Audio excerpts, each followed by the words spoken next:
Eh bien, c'est parti. Voilà, donc merci Delphine d'être là.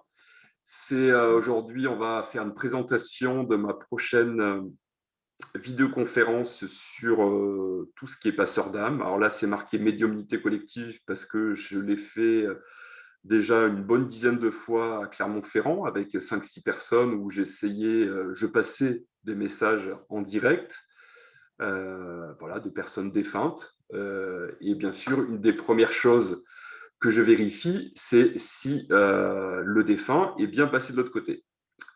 Parce que sinon, bah, moi j'appelle ça en fin de compte tout simplement fantôme. Voilà, une personne qui n'est pas encore passée, c'est une personne en transition, qui est dans l'astral et qui généralement n'est pas tout à fait à sa place, même si c'est pas forcément, on va dire, un enfer à vivre. Voilà, et les gens peuvent rester coincés pour tout un tas de raisons. Voilà, donc tu m'as dit que tu ne connaissais pas trop le sujet, donc je vais essayer de te faire découvrir déjà l'introduction à ça. J'ai déjà fait donc des ateliers de passeur d'âme où j'expliquais comment je pratiquais de façon simple. Et bien sûr, on va dire que c'est quand même intéressant d'avoir quelques notions de ce qui peut se passer, de pourquoi elle peut être bloquée, et ainsi de suite. Voilà, pour ceux qui veulent, des fois juste par curiosité, apprendre ou en connaître plus sur le sujet, ou ceux qui veulent essayer déjà de faire, d'aider les défunts. Et pourquoi pas, bien sûr, des fois, suite au décès d'un proche, on voudrait au moins le faire pour lui, l'aider, surtout s'il est coincé. Voilà, bien sûr. Après, une fois qu'il est passé, généralement, c'est pas un souci. Et donc, voilà. Donc, une des premières questions, effectivement, c'est est-ce qu'il est bien arrivé? Voilà. Alors, est-ce que tu as déjà eu le cas de sentir une Oui, présence d'un proche? ouais, ouais, ouais, c'est déjà arrivé plusieurs fois. Et donc, la dernière fois que j'ai fait de la géobiologie chez toi, tu avais même un chien. Ouais, c'est ça. C'était le Qui vient toutou. toujours d'ailleurs. Voilà. Et c'est plus rare. C'est plus rare les animaux, mais effectivement, bien sûr, ça existe. Et après, ils peuvent revenir sous forme lumineuse. De toute façon, Ouais. j'en parlerai. Voilà. Donc là, on a l'œil parce qu'on parle un peu du troisième œil et de cette vision de cette autre dimension, voilà, qui n'est pas si loin que la nôtre, qui n'est pas si différente que la nôtre, mais il y a quand même tout un tas de différences. Alors, pourquoi communiquer? C'est-à-dire que dans plein de traditions, on va dire non, il ne faut pas parler aux défunts, on va les embêter, ou on va être, bref, patati patata. Sauf que depuis la nuit des temps, il y a des gens qui ont cette capacité-là, soit de médiumnique, de communiquer avec les défunts, soit de les entendre, de les voir, de les sentir, ou après, c'est même une catégorie un peu à part généralement. On va parler des passeurs d'âme. C'est des gens généralement qui ont des facilités de communication et qui auront à cœur d'aider les défunts qui vont croiser ou tout naturellement, quelqu'un va me demander ou quand j'entends des fois quelqu'un est décédé, je demande est-ce que tu veux que je regarde s'il est bien arrivé de l'autre côté et voilà, s'il a besoin d'aide et comment je peux l'aider. Et des fois c'est très simple et des fois il va falloir communiquer. Alors moi, en fin de compte, ça fait 10 ans que je pratique et je vais mettre l'accent sur quelque chose qui n'est pas forcément souvent dit, c'est qu'on n'a pas besoin d'être médium pour aider un défunt. Voilà. Alors, on a tous plus ou moins vu une tradition, par exemple, quelqu'un qui se fait enterrer où il y a une cérémonie dans une église. Et en fin de compte, toute la cérémonie peut servir déjà à pleurer, donc à évacuer tout l'attachement qui peut retenir la personne qui est décédée. Ça peut lui faire comprendre qu'il est bien mort et que c'est le moment. Donc, des fois, on va dire je pense qu'il y a des fantômes des défunts qui passent tout de suite quelques minutes après être mort. ou il y en a qui vont avoir à cœur d'assister à leur enterrement, à la cérémonie. Tu vois. Ça, Voilà, donc être à l'heure à son enterrement, c'est important. je suis d'accord. Voilà. Et normalement, bien sûr, la cérémonie, si elle est bien faite, va créer, par les rituels catholiques ou dans d'autres cultures, va créer une énergie qui va l'aider à passer. S'il a encore besoin d'aide, s'il a encore besoin d'énergie. Souvent, donc, les fantômes, on a cette sensation de froid parce qu'ils manquent d'énergie. Ils manquent d'énergie parce qu'ils sont coincés dans l'astral et ils ont besoin de tout simplement de se détacher, comment on dit, de se détacher, de laisser l'ancien pour s'élever. Et donc, des fois, ils ont besoin d'amour, de compassion, de quelques informations.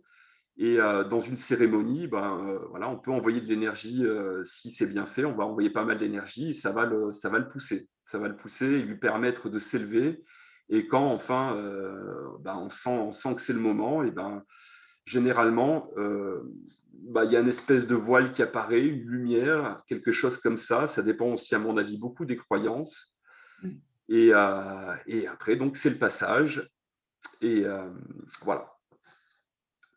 Donc, une des questions dès que je communique, c'est est-il bien arrivé, est-il en paix, a-t-il besoin d'aide? Donc, est-elle en chemin?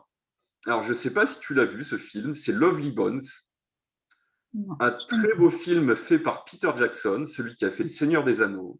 Alors, D'accord.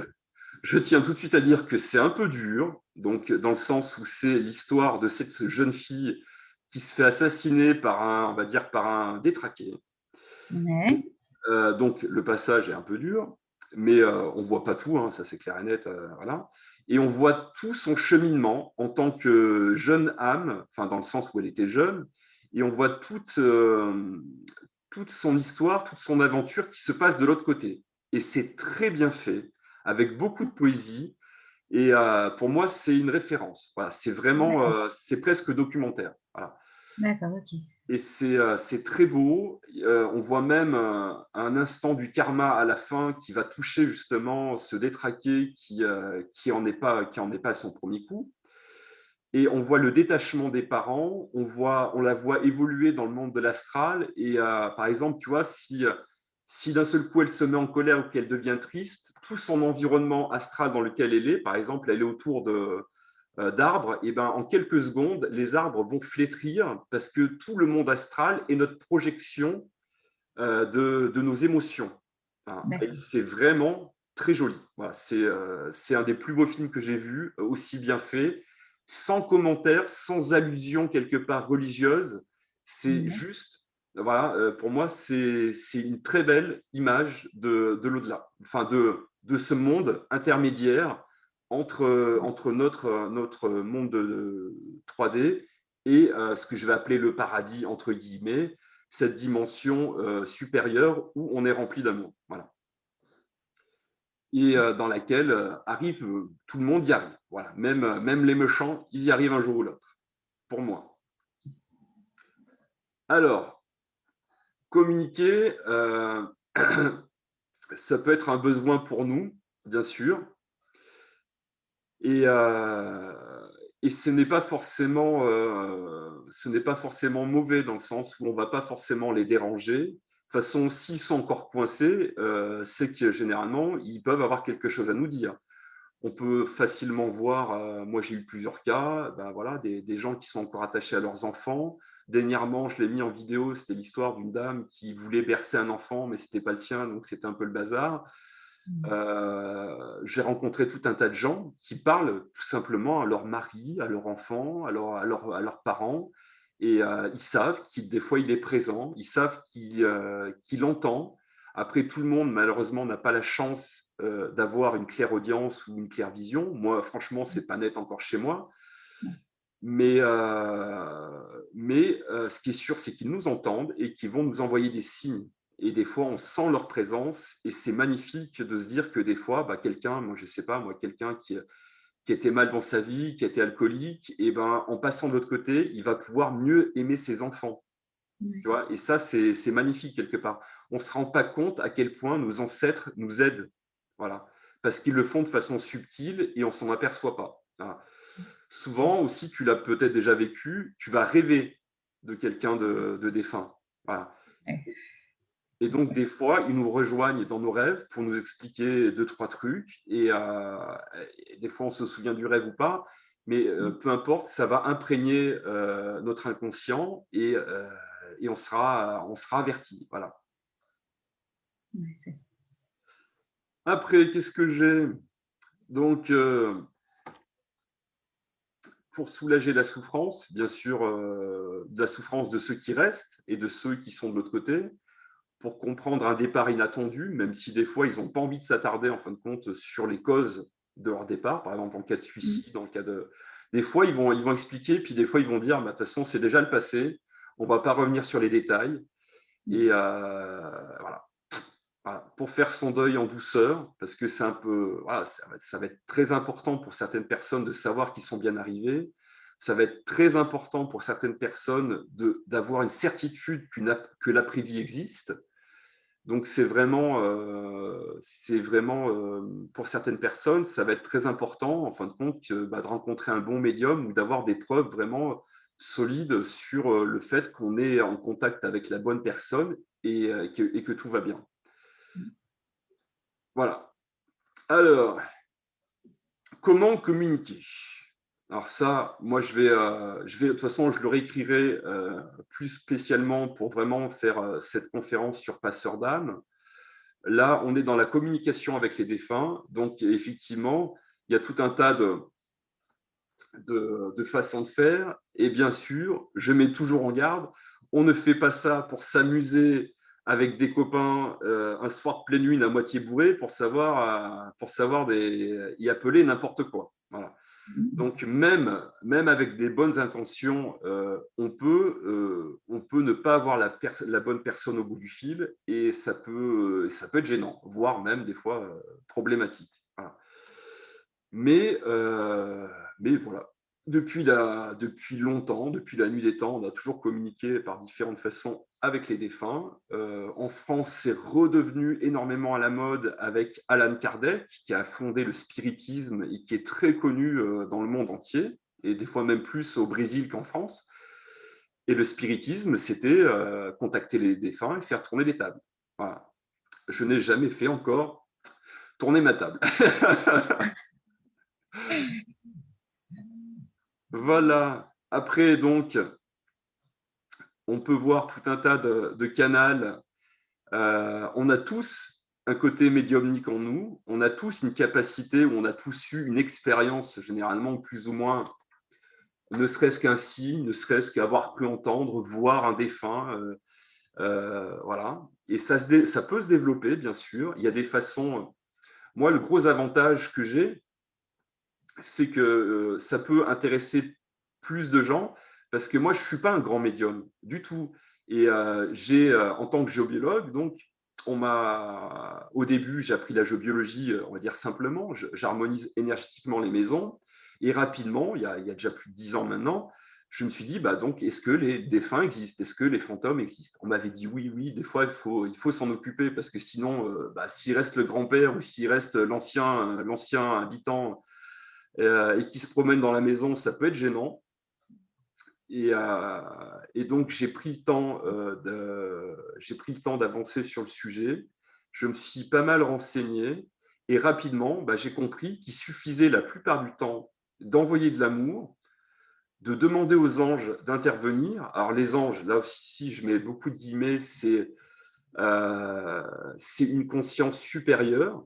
Ça n'appartient pas ni au catholicisme ni à d'autres religions. Voilà. Donc, moi, je demande aux forces supérieures de venir m'aider et la plupart du temps, sans rentrer en communication avec le défunt, ce sont des forces supérieures ou ses ancêtres ou autre chose qui va venir l'aider et ça se passe sans que j'ai rien à faire. Voilà. Et donc, en gros, un des messages que je veux faire passer, c'est que la plupart du temps, envoyer de l'amour, de la confiance et des belles pensées, avec ou sans petit rituel, ça va suffire dans beaucoup de cas. Donc, tout le monde peut aider une âme à passer si on le sent, si ça se présente à nous, si on n'en a pas peur, si on a envie. Et ben, c'est comme tendre la main à quelqu'un de physique qui a un problème. Ben, tu vas l'aider 5 minutes, tu vas lui envoyer de l'amour et il va être content, il va repartir et il va continuer son chemin. C'est pas plus compliqué que ça, dans beaucoup de cas. Après, si le défunt ne veut pas partir, effectivement, là, il vaut mieux rentrer en communication et ou faire appel à des gens qui s'y connaissent. Voilà. Voilà, voilà. Donc ça, je ferai une conférence sur l'après-vie en ligne. Je l'ai déjà fait un paquet de fois avec des gens dans des salles. C'est intéressant d'avoir des notions, effectivement, de comment ça se passe de l'autre côté. Donc là, comme c'est qu'une introduction, eh ben, je vais pas continuer beaucoup plus longtemps. Voilà, en sachant que moi, je vais utiliser le pendule, les baguettes. J'ai un oracle que j'utilise souvent sur l'archange Michael. Et j'ai, par exemple, on m'avait offert un outil très simple qui avait été acheté à la FNAC. C'est un jeu de cartes, un espèce d'oracle, on va dire, pour communiquer avec les défunts. Voilà. Et souvent, c'est des messages très simples. Et moi, quand je l'utilise, ça tombe souvent juste. Voilà. Alors, qui attend au bout du fil, ça c'est autre chose. Allez, une petite blague quand même. Tu peux lire? C'est bon? Oui, ouais. Donc voilà, il y en a qui font d'écriture automatique et ben, il y en a qui communiquent régulièrement avec leurs proches décédés. Et bien sûr, on pourrait récupérer, pourquoi pas des tartes aux pommes et des recettes. Voilà. J'en connais même en ce moment qui travaillent, qui sont en contact avec l'esprit de La Fontaine et ils écrivent des fables en canalisant D'accord. quelque part en écriture automatique son esprit. Et quand ils relisent, apparemment, je ne l'ai pas vu encore de mes yeux, mais quand ils relisent, et ben, ça ressemble à du La Fontaine. Voilà. D'accord. C'est quand même fabuleux. Voilà. Super. Ça, c'est quelqu'un du coin, du côté de Brassac, que je voudrais rencontrer. Elle a écrit un livre justement parce elle communique avec sa fille qui est décédée. D'accord. C'est un très joli livre. Et voilà. Donc on va arrêter sur cette image-là, voilà, que je trouve très belle. Voilà. Il y a même, je le dis souvent, quand quelqu'un, voilà, quelqu'un a perdu un proche, je dis: est-ce que vous avez essayé de vous asseoir tranquillement et de demander un câlin à un ancêtre, à un proche parti? Et certains sentent vraiment quelque chose. Voilà. Un toucher, une sensation de réconfort. Alors des fois, c'est comme, si tu veux, c'est comme un câlin, sans des fois, bien sûr, le côté physique, même si des fois, les gens le sentent vraiment. Mais ça apporte des fois le même réconfort sans être touché. Voilà. Et c'est simple, mais beaucoup de gens n'ont jamais osé demander, voilà, je voudrais un câlin de ma mère, de mon père, de mon arrière-grand-père. Et voilà, nos ancêtres sont là aussi pour nous guider. Voilà, certains ont à cœur de nous guider, de nous aider, pas tous, parce que la vie continue de l'autre côté, et des fois ils sont occupés ou ils n'ont pas choisi ce genre de mission. Mais généralement, si tu as été très proche avec quelqu'un et qu'elle est partie de l'autre côté, eh ben, elle va être très proche aussi de l'autre côté et on peut leur demander de l'aide. Voilà. Et il vaut mieux, ça j'ai appris ça et ça m'a beaucoup parlé, il vaut mieux demander de l'aide à un défunt qu'on aime que de prier par exemple Jésus pour qui on ne ressent pas vraiment de l'amour parce qu'on ne l'a pas connu. Ouais. Voilà. L'amour fait la puissance de la connexion avec cette dimension-là. Voilà. Voilà. Alors, est-ce que tu as une ou deux questions avant de terminer l'enregistrement? Non, même pas. Même pas. Bon. Alors, est-ce que tu auras envie d'en savoir plus? Ouais, ouais, ouais. Ouais, Et c'est tu auras envie sympa. d'essayer un jour? Ouais. Alors, généralement, t'inquiète, hein, les premiers fantômes, c'est pas ceux qui te balancent les casseroles à la tête, hein. Non, ouais, c'est ça. C'est ça. Non, mais j'ai déjà eu pas mal d'expériences un peu comme ça, voire même complètement. Donc, du coup, non, ça me fait pas peur. Tu veux en partager une avant de terminer ou quelque chose Non, qui pas t'est arrivé? spécialement.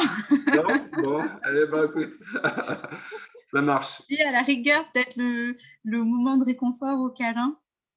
Tout à l'heure, on parlait donc de ma toutoune qui est partie il y a pas très longtemps, qui est Ouais, décédée et justement, elle avait pour habitude de venir me faire un petit bisou sur le nez. C'était notre rituel, le bisou sur le nez ou de venir appuyer son petit nez, enfin sa tête sur ma jambe quand j'étais assise et c'est souvent que je la ressens et comme ça ou alors le bisou-nez justement, je l'ai déjà eu demandé et j'ai déjà ressenti pas le bisou en lui-même, mais le réconfort qu'elle apportait quand elle le faisait, ce moment d'échange d'amour, en fait et c'est chouette. voilà. Et on sent pas peut-être pas physiquement complètement, mais le réconfort est là, quoi. Ouais, ouais, Super. c'est Eh ça. ben, merci beaucoup, Bah, Delphine. de rien. À très bientôt alors. À bientôt. À